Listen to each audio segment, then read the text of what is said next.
Hi lovely bookish friends, I am here in Oxford because I went to the ball last week. If you've seen that video already, then that was so much fun, but now I'm going to spend a little bit of time exploring all of the cute independent bookshops that Oxford has to offer. Oxford is so stunning, it's so ancient and historical, and there's amazing libraries everywhere, so I can't wait to go and explore the little bookshops. I'm thinking I'm probably going to buy maybe 3 books. I'm going to set that as a target to no more than that, but I want to see if there's some like rare special editions and maybe just get some inspiration from my bookshops from these other amazing places. Joyce, which bookshop are we going to try and find first? Blackwell's the huge one. There's a fantasy one too, I've heard, like a whole fantasy bookshop. We need to find it. Cool. And I want to find the bookshop from last night at the ball as well, if we can. Oh yeah. Because okay. we met the owner of a bookshop and he started a bookshop the same year I did, so if we can find him, that would be so cool. Okay, let's go. We're all wrapped up. We're going to take you with us the whole time, but don't let us buy too many books, okay? Yeah, Google Maps is our best friend.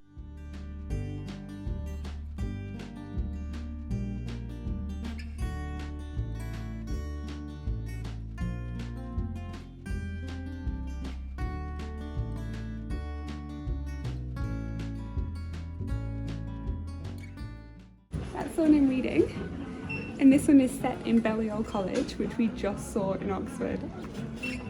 So cool.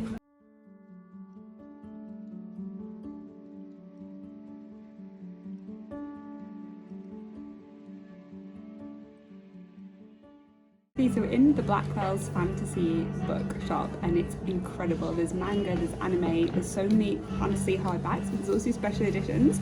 I had to show you my top favourites. We've got Fate Forged in Fire by Hazel McBride. She is such a gorgeous person. I've met her so many times in real life and loved every single experience I've had with her. And this is a matriarchal, dragons, enemies to lovers, fierce Scottish folklore. Incredible. Loved every single second of it. Amazing. Book 2 is coming out, I think, next year, maybe?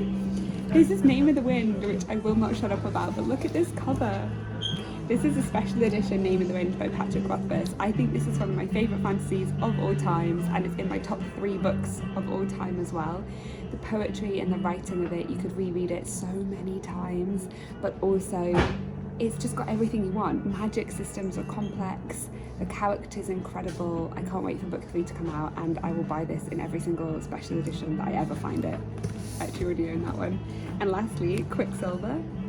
I really like this cover. I haven't read it for ages, but this is the one that I'm currently reading now. I've been persuaded by everyone who says it's amazing, and you know what? It is. It's worth reading. It's incredible. I'm really enjoying it so far. And maybe like this amount through, but because it's such a thick hardback, I couldn't bring it down to Oxford with me, so I don't have it with me currently. So I'm just kind of longingly looking at this one and waiting till I get back home to read more.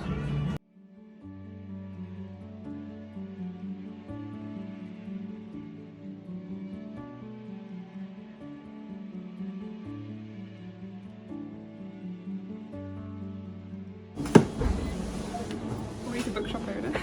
So I recommend Babel. This is Art of Kong. If you want to feel like you're in Oxford, this book is so good because you will feel like you are one of the students, you're part of Oxford. If you want to feel like us right now, Babel is the best book for you. And there is like all of the buildings, and it's like a fantasy but also with dark academia and beautiful writing, beautiful about colonialism as well, and yeah, 100% recommend Babel. Okay, I was just saying to Joyce, this is one of the best fantasy sections I've ever seen. Like, the selection is huge. Every single book we're just going around being like, I want to buy that one and that one and that one. However, as a bookshop, it's quite inaccessible. There's no chairs anywhere, and I would really like to like sit down and look at some of these books and enjoy them more. And I'm going to go and get a hot chocolate just because there's nowhere to sit at all, and it makes it quite inaccessible a little bit. Okay, what would you rate this bookshop out of 10?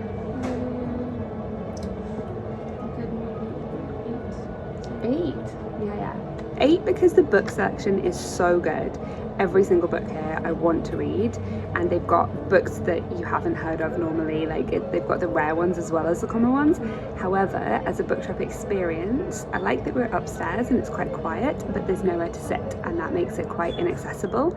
Like, I would like to stay and browse books for longer, but I do need to go and find like somewhere to sit down now, so I'm gonna go get hot chocolate hopefully. But I would definitely, yeah, maybe 8.2. I would give it 8.2. Yeah, I like the music as well, so.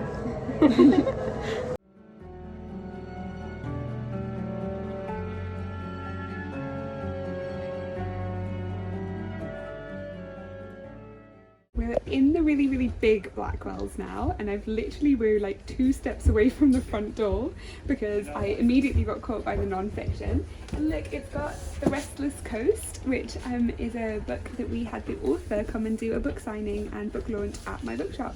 So that's really cool to like see it on the bookshelf here as well.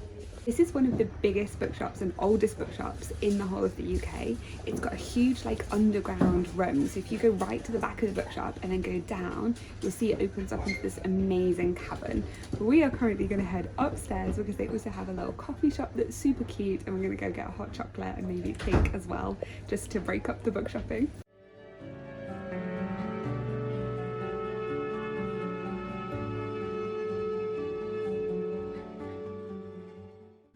This was incredible. This was one of the best non-fiction books that I've read in the past couple of years. Is A River Alive by Robert Macfarlane. He is an amazing author and he makes things so relatable, and he talks about the spirituality of nature and how our connection with nature is not just essential to our living, but it's essential to our soul. And this book was unbelievable, really beautiful.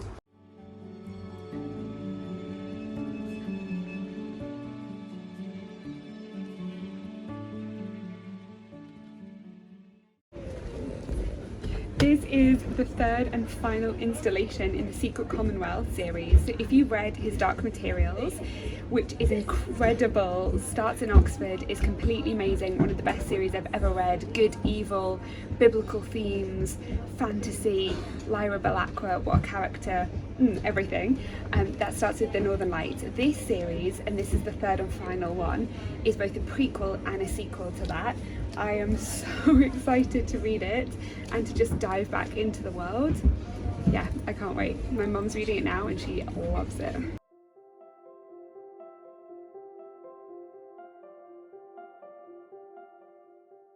I got a extra chocolatey hot chocolate oat milk with a shot of gingerbread. Very autumnal.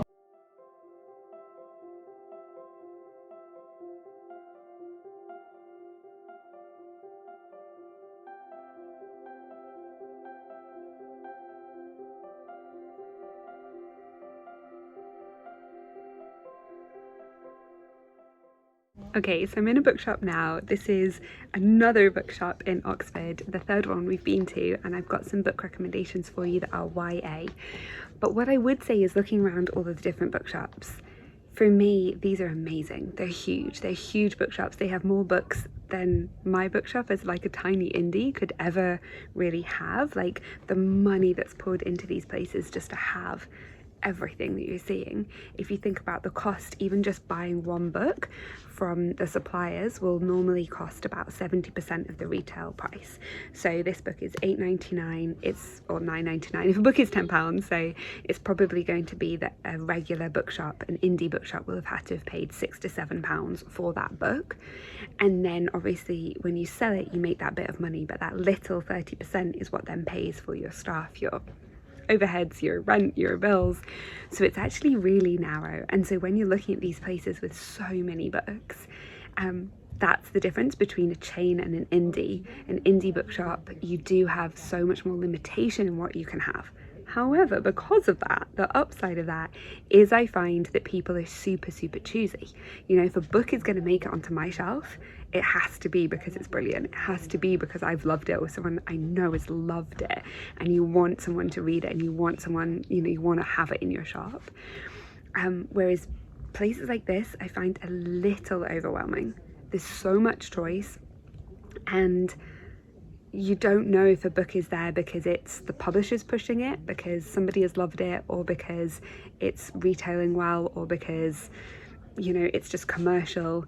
I think that the huge variety is a pro and a con.